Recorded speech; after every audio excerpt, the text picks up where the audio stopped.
Hello दोस्तों, कैसे आप सभी लोग। उम्मीद करते हैं आप सभी अच्छे होंगे। प्लीज़ इस चैनल को ज़रूर सब्सक्राइब कर लीजिए क्योंकि यहाँ पर आपको काफ़ी ज़्यादा इन्फॉर्मेटिव वीडियोस पूरे फैक्ट के साथ मिलेगी। तो जैसे कि आपको पता है कि 8 सितंबर को जो ब्रिटिश महारानी हैं क्वीन एलिजाबेथ सेकंड, उनकी डेथ हो गई है बालमोरल कैसल में, जो स्कॉटलैंड में आता है। और स्कॉटलैंड तो वैसे भी ब्रिटेन का हिस्सा है, तो ये अपने देश में ही खत्म हुई है। और इनकी डेथ के साथ ही इनका जो 70 साल तक का जो शासन चला था पूरे यूके पर, पूरे यूनाइटेड किंगडम पर, वो भी ख़त्म हो गया है। लेकिन अब सवाल ये आता है कि 70 साल तक इन्होंने राज किया, लेकिन फिर भी ये दुनिया के सेकंड नंबर तक लॉन्गेस्ट रेनिंग पर्सन रही। लेकिन अब सवाल ये आता है कि फर्स्ट पे कौन है, वो मैं आगे आपको वीडियो में बताऊंगा। तो अब बात करते हैं कि इनकी डेथ के बाद यूके में क्या क्या परिवर्तन आएगा, क्या क्या चेंजेस आएंगे और इनमें राजा कौन बनेगा। आज इसके बारे में पूरी डिटेल के साथ बात करते हैं, तो चलिए शुरू करते हैं। तो बात करते हैं आज इस टॉपिक पर। तो देखिए, क्वीन एलिजाबेथ सेकंड की डेथ 8 सितंबर को बालमोरल कासल स्कॉटलैंड में हुई थी। इनकी उम्र 96 साल थी और इन्होंने 70 सालों तक राजशाही को संभाला और रानी रही, और यह चीज़ दुनिया में दूसरा सबसे लंबा कार्यकाल बनाती है। इनकी ताजपोशी 1952 में इनके पिताजी के मरने के बाद की गई थी। तो 1952 से ये यूके की क्वीन थी और इसके 70 साल हो चुके। लेकिन आपके भी मन में आ रहा होगा कि जब ये 70 साल इन्होंने एज ए क्वीन अपनी सेवाएं दी हैं, तो इससे ज़्यादा किस राजा या रानी ने राज किया है। तो देखिए, क्वीन एलिजाबेथ सेकंड ने अगर 70 साल तक एक राजशाही को संभाला है, तो वहीं इनके पड़ोसी देश फ्रांस के राजा लुई 14वें को दुनिया का सबसे लंबी राजशाही चलाने का रिकॉर्ड है उनके नाम पर, और 72 साल और 111 दिन। तो वहीं क्वीन एलिजाबेथ को 1953 में क्राउन पहनाया गया था। तो ये सितंबर 2015 में ब्रिटेन के सबसे लंबे समय तक राज करने वाली रानी बन गई, और इन्होंने अपनी दादी की दादी का रिकॉर्ड तोड़ दिया। लेकिन अब सवाल यह आता है कि क्वीन एलिजाबेथ की मौत के बाद इनका राजपाट कौन संभालेगा। तो देखिए, क्वीन एलिजाबेथ की मौत के बाद इमीडिएटली क्वीन एलिजाबेथ टू के बेटे चार्ल्स थर्ड राजा बन गए हैं, और इनकी उम्र अभी 73 साल है। लेकिन मज़े की बात यह है कि वो राजा बनने वाले अब तक के ब्रिटिश राजशाही के इतिहास के सबसे ज़्यादा उम्र के राजा बनने वाले व्यक्ति हैं। जहाँ क्वीन एलिजाबेथ 26 साल की उम्र में रानी बनी थी, तो इनके बेटे प्रिंस चार्ल्स थर्ड 73 साल की उम्र में राजा बने हैं। इनका नाम चार्ल्स थर्ड है, लेकिन पहले चार्ल्स की ताजपोशी 1685 में हुई थी। ये है नए बने हुए राजा चार्ल्स थर्ड और उनकी पत्नी कैमिला।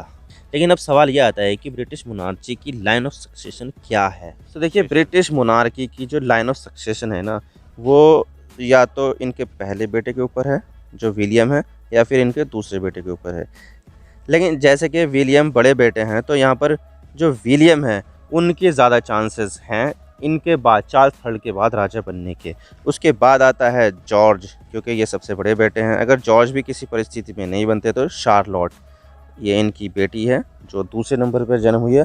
और अभी जो इनका जन्म हुआ है लुई, ये 5वें नंबर पर आते हैं। और फिर आते हैं इनके छोटे भाई हैरी, जो चार्ल्स के बेटे विलियम है, उनसे 2 साल बाद हैरी का जन्म हुआ था। तो अगर किन्हीं परिस्थिति में चार्ल्स थर्ड के बाद इन चारों में से कोई नहीं बनता, तो तब इनका नंबर आता है। तो ये है line of succession British throne का। वैसे देखा जाए तो ब्रिटेन की मोनार्की को आप सेमी मोनार्की भी कह सकते हैं, जहाँ पर राज परिवार को सिर्फ ऑफिशियल सेलिब्रेशन या प्रोग्राम के लिए ही इनवाइट किया जाता है, और जो ऑफिशियल ड्यूटी है वो उनसे ली जाती है। वहाँ पर पार्लियामेंट भी है और वहाँ पर वोटिंग भी होती है, जिससे वहाँ पर सांसद, मेयर या प्रधानमंत्री को चुना जाता है। लेकिन किंग या क्वीन के लिए कोई वोटिंग नहीं होती है। यहाँ पर किंग या क्वीन ही फर्स्ट सिटीजन माने जाते हैं। तो ब्रिटिश राजशाही को हम एब्सोल्यूट तो नहीं, लेकिन कॉन्स्टिट्यूशनल मोनार्की मानेंगे, क्योंकि यहाँ पर कॉन्स्टिट्यूशन भी और राजशाही तो है ही और चल भी रही है। और अब देख लेते हैं कि एक राजा के पास क्या क्या अधिकार होते हैं और उनको क्या क्या चीज़ें हासिल होती है, और इनके बाद जो महारानी जो इनकी डेथ हुई है उसके बाद क्या क्या परिवर्तन आएगा, ये सब देख लेते हैं। तो देखिए, अब राजा चार्ल्स थर्ड बिना किसी पासपोर्ट के दुनिया के किसी भी देश जा सकते हैं, लेकिन उनकी फैमिली के लोगों को पासपोर्ट की ज़रूरत होगी। राजा को पासपोर्ट की कोई ज़रूरत नहीं पड़ेगी, क्योंकि जो पासपोर्ट है वह खुद राजा के नाम से इशू किए जाते हैं। तो ऐसे में राजा जो खुद पासपोर्ट इशू करता है, वो बिना पासपोर्ट के ही किसी भी देश में जा सकता है। और इतना ही नहीं, ब्रिटेन के अब हर डॉक्यूमेंट में शी और हर की जगह अब राजा के लिए ही और हिम का इस्तेमाल किया जाएगा। जैसे कि हर मैजेस्टी की जगह हिज मैजेस्टी आ जाएगा और शी की जगह ही आ जाएगा। और इसी कारण से ब्रिटेन में सिर्फ राजा ही होंगे जो बिना किसी ड्राइविंग लाइसेंस के भी गाड़ी को चला सकते हैं। इनको ड्राइविंग लाइसेंस की कोई ज़रूरत नहीं है, क्योंकि ड्राइविंग लाइसेंस भी राजा ही इशू करते हैं। और इसके अलावा राजा अपना बर्थडे 2 बार मनाएंगे एक साल में, जैसे कि उनकी मदर क्वीन एलिजाबेथ II मनाती थी। लेकिन सवाल ये आता है कि ये 2 बर्थडे वाला क्या मामला है, क्या सीन है ये? तो देखिए, जैसे क्वीन एलिजाबेथ का बर्थडे आता है 21 अप्रैल को, लेकिन इसमें सिर्फ परिवार के थोड़े ही लोग शामिल होते हैं और ये प्राइवेटली मनाया जाता है। लेकिन इनके बर्थडे का पब्लिक सेलिब्रेशन हर साल जून महीने के दूसरे मंगलवार को मनाया जाता है और इसी तरह से राजा चार्ल्स III का बर्थडे आता है 14 नवंबर को। तो इसका भी यही हिसाब है और वो भी किसी गर्म दिन में अपना ऑफिशियल बर्थडे मनाएंगे। और इसके अलावा जो राजा होता है वो वोट नहीं डालता, क्योंकि as a head of state राजा को पॉलिटिकली न्यूट्रल रहना होता है। और इसके अलावा वो किसी चुनाव में भी खड़े नहीं हो सकते हैं, लेकिन सारी फॉर्मेलिटी इनके नाम पर ही होगी, चाहे वो पार्लियामेंट का सेशन बुलाना हो या किसी बिल को अप्रूव करना हो या फिर वीकली मीटिंग प्रधानमंत्री के साथ करनी हो।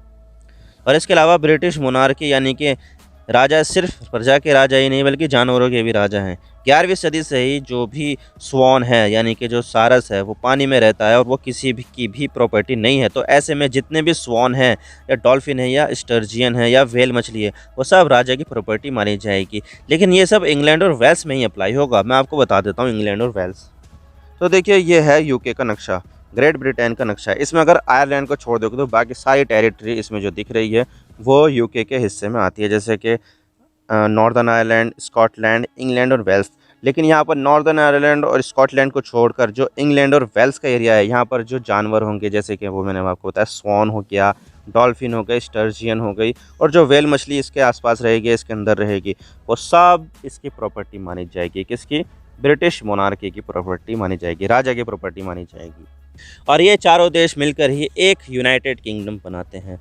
और अगर किसी को ब्रिटेन समझ में नहीं आता है तो जो स्कॉटलैंड, इंग्लैंड और वेल्स का मामला है, इसको अगर हम एक यूनिट की तरह देखें इस पूरे आइलैंड को, तो ये आता है, इसको बोल देंगे हम सिंपली ब्रिटेन। लेकिन अगर हम इसी में ही नॉर्दर्न आइलैंड को भी जोड़ दें तो ये बन जाता है यूनाइटेड किंगडम।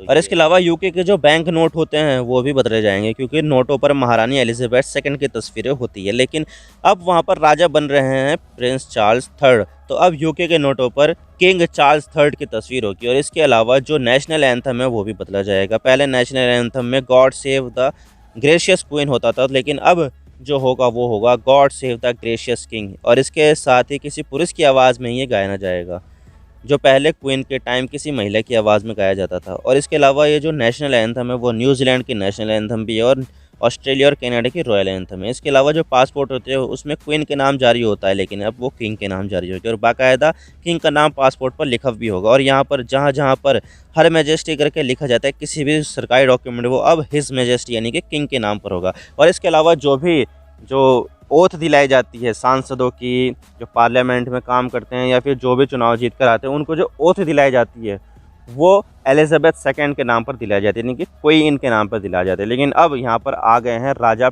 चार्ल्स III, तो अब इनके नाम पर ही ओथ दिलाई जाएगी, यानी कि शपथ दिलाई जाएगी। तो ये सब बहुत सारे चेंजेस आने वाले हैं इनके जाने के बाद। आप इसके बारे में क्या सोचते हैं, आप हमें कमेंट सेक्शन में ज़रूर बताइएगा। आप मेरे इंस्टाग्राम पर भी जुड़ सकते हो। आप सिंपली जाइए इंस्टाग्राम में और सर्च कीजिए I_इमरान सिद्दीकी और आप मुझे फॉलो कर सकते हैं। इसके अलावा आप मुझे ट्विटर पर भी फॉलो कर सकते हैं, यहाँ पर भी सेम ही यूज़र नेम है I_इमरान सिद्दीकी। तो दीजिए मुझे इजाज़त, मैं मिलता हूँ आपसे नेक्स्ट वीडियो में। अगर आपको वीडियो थोड़ी सी भी पसंद आए तो चैनल को ज़रूर सब्सक्राइब कीजिए। Thank you for watching. I really appreciate you precious time. God bless you all. Now signing off.